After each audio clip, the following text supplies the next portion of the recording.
สบายดีมาพบกับประคำรีวิวมื้อนี้มานำเสนอเป็น Fortuner All New ปี 2021เนาะคันนี้เนาะงามๆเลยออปชั่นเต็มกล่องจอครบปุ่มสตาร์ทบ่ไฟฟ้าเนาะมีแอร์ให้นำทั่วคันรถเลยเซ็นเซอร์หน้าเซ็นเซอร์หลังตา LED น้ำพร้อมเนาะเป็นเกียร์ออโต้4 วินเด้อคันนี้เด้อเดี๋ยวเราไปรับชมกันเลย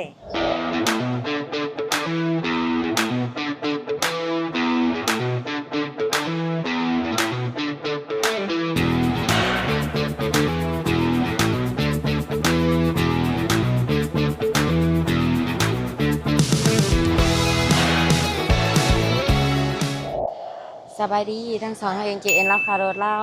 วันนี้มานำเสนอเป็น Fortuner All New เนาะงามๆเลยคันนี้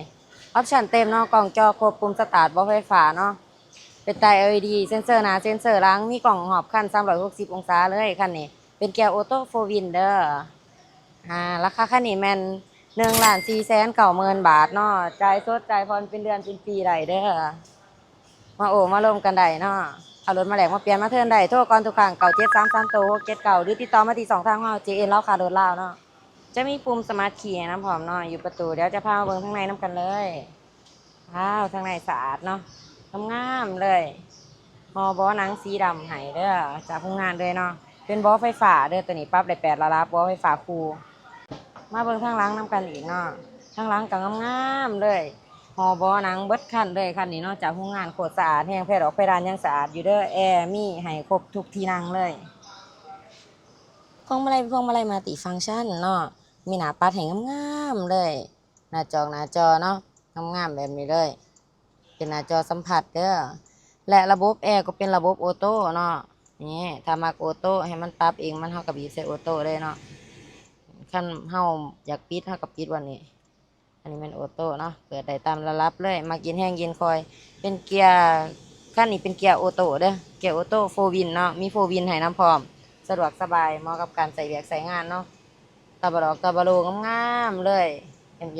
มีลำโพงคู่ให้ทั้งสองข้างเลยแต่ก็สามารถปรับแวนพับแวนได้เด้อจอดอยู่ที่แคบเนาะเฮาก็พับแวนไว้แล้วก็ยังเป็นกล่อง360องศาเนาะจะขึ้นมาอยู่ในหน้าจอแบบนี้เลยให้พาเบิ่งทางหลังนำกันเลยมีตาไฟให้งามๆแบบนี้เลยเนาะนี่เนาะเป็น Fortuner รุ่น All New เนาะคันนี้เนาะอันนี้จะเป็นกล่องเด้อกล่องเบื้องหลังของเฮาเนาะเดี๋ยวจะพาใครมาเบิ่งข้างหลังเพียงแต่กดนี่เนาะมันก็จะขึ้นมาออโต้แบบนี้เลยเหมาะกับผู้หญิงเฮาเนาะสะดวกสบายบ่ต้องใส่แห้งหลายจะมีบอสเสริมให้ด้านหลังอีกเด้อ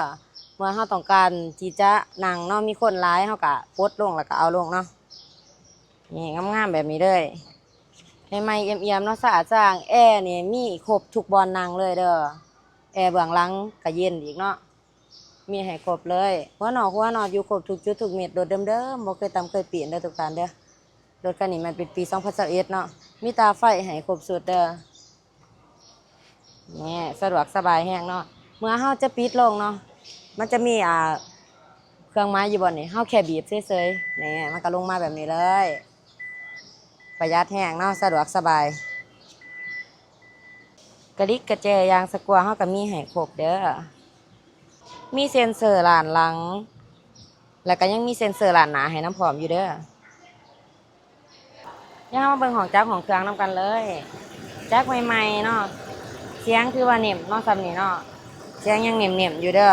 หมอฟืนหมอไฟยังดีๆงามๆเลยยังใหม่ๆทุกอย่างเลยเนาะหัวหนออยู่ครบทุกจุดทุกเม็ดเด้อทุกท่านเด้อ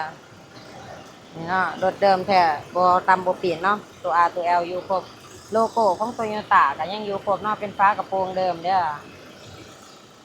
ทุกอย่างคือเดิมรับประกันให้100%เลยคันนี้จักดีแอร์เย็นช่วงล่างแน่นอนได้ไปบ่ให้ผิดหวังดอกเอาไว้ตื่มแล้วทุกท่านเด้อกับ Fortuner All New คันนี้ปี2021เนาะออปชั่นเต็มกล่องจอครบบ่ไฟฟ้าปุ่มสตาร์ทมีกล่องหอบคัน360องศาอีกเนาะมีเซ็นเซอร์หน้าเซ็นเซอร์หลังให้ครบสุดเลยเป็นเกียร์ออโต้4 วินเนาะราคาคันนี้แม่1,490,000 บาทเนาะจ่ายสดจ่ายผ่อนเป็นเดือนเป็นปีได้หรือเอารถมาแลกมาเปลี่ยนมาเทิร์นกันก็ได้เนาะโทรก่อนทุกครั้ง9733โต679หรือติดต่อมาที่2 ทาง JN เล่าคารถเล่าของเฮาขอขอบใจทุกท่านที่รับชม2เฮาเด้อ